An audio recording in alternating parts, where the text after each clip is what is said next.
দীর্ঘ কারাবাসের পর অবশেষে জামিনে মুক্ত হলেন সাংবাদিক ও কলামিস্ট আনিস আলমগীর। ১৪ই মার্চ ২০২৬ তারিখে আইনি প্রক্রিয়া শেষে তিনি কারাগার থেকে বের হয়ে আসেন। তার এই মুক্তি এবং মুক্তি পরবর্তী মন্তব্য নিয়ে রাজনৈতিক ও সাংবাদিক মহলে নতুন করে আলোচনার সৃষ্টি হয়েছে।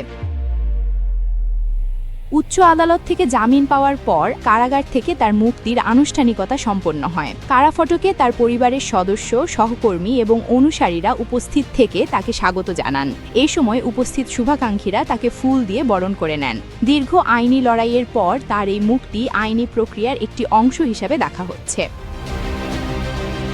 কারামুক্ত হওয়ার পর উপস্থিত সাংবাদিকদের সামনে নিজের প্রতিক্রিয়া ব্যক্ত করেন আনিস আলমগীর। তবে তার বক্তব্যে ছিল চরম ক্ষোভ। তিনি দাবি করেন তার বিরুদ্ধে আনা অভিযোগগুলো কেবল অন্যায় নয়, বরং এটি এক ধরনের জুলুম। সত্য প্রকাশে আপোষহীন থাকার কারণেই তাকে এই দীর্ঘ সময় কারাবরণ করতে হয়েছে বলে তিনি উল্লেখ করেন। তার এই দাবি সামাজিক যোগাযোগ মাধ্যমে মিশ্র প্রতিক্রিয়ার সৃষ্টি করেছে।